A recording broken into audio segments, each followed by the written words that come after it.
तर नमस्कार YouTube family. तर बघा, आज आहे ना मी कोबी पराठा बनवणार आहे. तर त्यासाठी बघा मी काय काय घेतले साहित्य. तर इथे सगळ्यात पहिले मी कोबी स्वच्छ धुवून घेतलाय 2-3 पाण्याने आणि असं बारीक बारीक तुकडे करून घेतलेत. इथे कोथिंबीर घेतले, काड्या सकट घेतले, कारण काड्यामध्ये जीवनसत्व भरपूर असतात. आणि अद्रकचा तुकडा घेतला, इथे लसूण घेतलाय बघा, आणि हिरव्या मिरच्या घेतल्यात 4-5, त्याचे बारीक तुकडे थोडे करून घेतले. तर आता मी घेते बारीक करून सगळे. तर बारीक एकदम करायला लागतो ना कोबी, तर बघा मी ह्याच्यात बारीक करून घेणार आहे, कारण ह्याच्यात खूप बारीक होतं त्याच्यामुळे म्हणजे चपाती लाटायला. बघा, माझा तो दुसरा मोबाईल आहे ना, आले व्हिडिओज बनवायला जमाना. व्हिडिओ चालू केला की लगेच बंद पडतोय. ते जे मी स्टोरेज डिलीट केले, बरंच व्हिडिओ पण डिलीट केले, पण तो काय फोन चालनाच.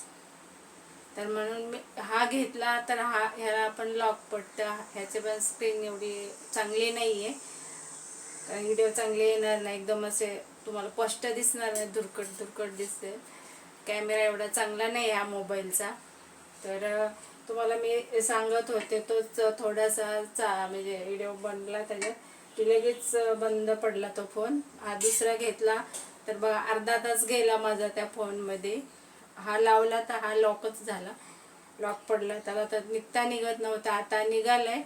तर आता म्हटलं चला. तर बघा मी ह्याच्यामध्ये ना कोबी बारीक करून घेणार आहे. तर ह्याच्यात खूप छान बारीक होतं, म्हणून मी ह्याच्यात बारीक करून घेते. आणि वेळ पण नाही लागत. आणि पराठ्याला कोबी बारीकच लागतो जास्त, म्हणजे ह्याच्यात झटकीपट होत आहे.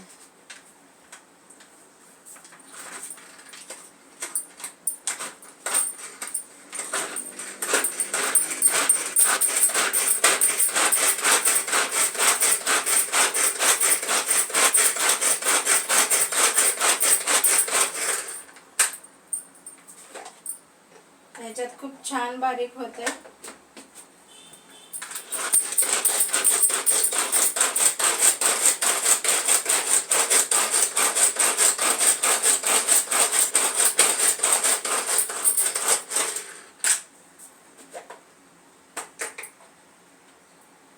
तर बघू शकता बघा किती बारीक झालाय कोबी. तर चला मी असं सगळा कोबी बारीक करून घेते, सगळं बारीक करून घेते, आणि मग तुम्हाला पीठ भिजवताना दाखवते की पिठामध्ये मी कोणते कोणते पीठ घेते ते. तर बघा, हे माझं कोबी, मिरची, कोथिंबीर, अद्रक आणि लसूण हे सगळं बारीक करून झालंय. बघा किती बारीक केलं मस्त. आणि आता आहे ना मी याच्यामध्ये 1 वाटी बेसन पीठ टाकणार आहे बघा, आणि बाकीचं गव्हाचं घेणार आहे.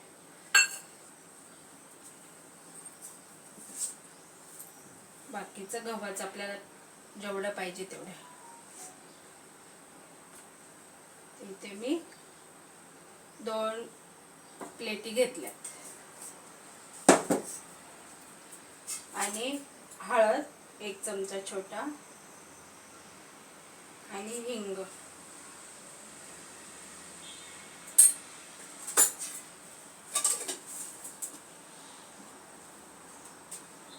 आणि चवीनुसार मीठ.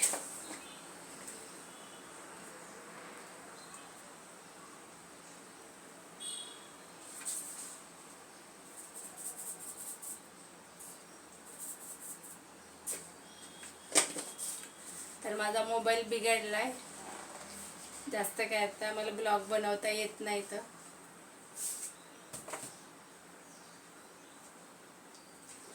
पाणी पण जास्त लागणार नाही, कोथिंबीर वगैरे आणि कोबी आहे, त्याला पण थोडंसं पाणी सुटतं. तर खूप छान लागतात कोबीचे पराठे. पण मला मोबाईलमुळे माझा खूप वेळ गेला फुकट, कारण मला मोबाईलने खूप त्रास दिलाय.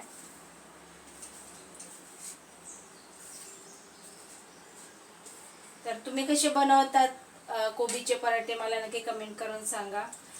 आणि माझे साहित्य वगैरे कसं वाटलं हे मला पण कमेंट करून सांगा. तर आपण कशावर पण खाऊ शकतो. हे दही, शेंगदाणा चटणी किंवा भाजी कशावर पण आपण खाऊ शकतो.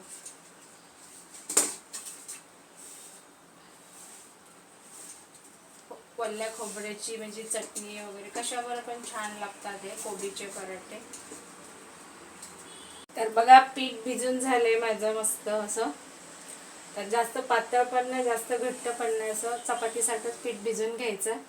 आणि आता मी 10 मिनिटं भिजून देणार आहे. 10 मिनिटानंतर मी पराठे करून घेणार आहे. तर मग पराठे करताना तुम्हाला दाखवते. तर बघा आता मी घेते पराठे करायला. तर इथे मी तवा ठेवलाय बघा गरम करायला. आणि आता मस्त पीठ भिजलंय. असे एकदम पातळ करायचे, छान लागतात एकदम. चहा बरोबर पण आपण खाऊ शकतो.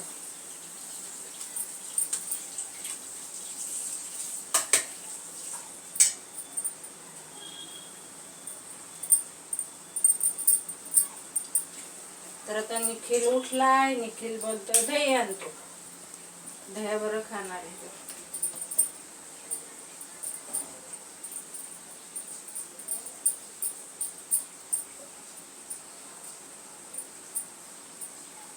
वास तर खूप मस्त येतोय.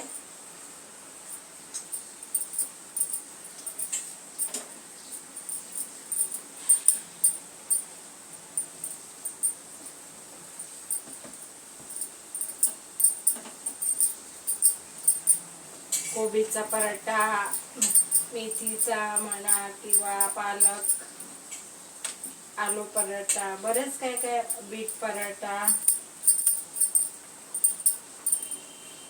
तर तुम्हाला कुठला पराठा आवडतो मला कमेंट करून सांगा. तिथे आहेत बघ सोप्यावर ठेवलेले बघ.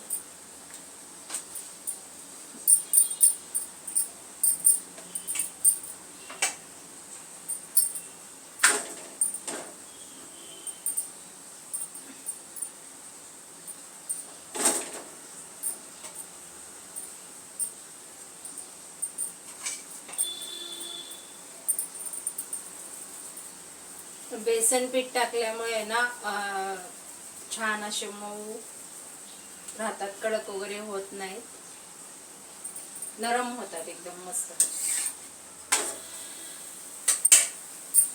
किंवा नाही टाकलं तरी चालतंय बेसन पीठ, पण टेस्ट चांगली येते बेसन पीठाने.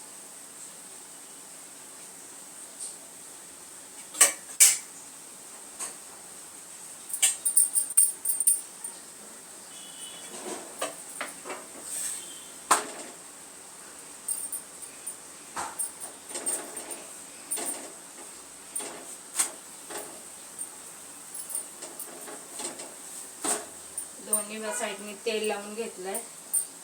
तेल लावा किंवा तूप पण लावू शकतो. एकदम असं एकदम खुसखुशीत आणि एकदम असं चावायची गरज नाहीये, एवढा असा मऊ झालाय.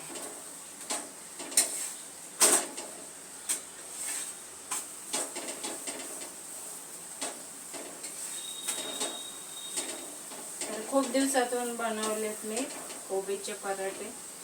त्याच्या आधी मी भरपूर वेळा बनवलेले आहे, पण आता मध्ये म्हणजे एवढ्यात बनवलेच नव्हते.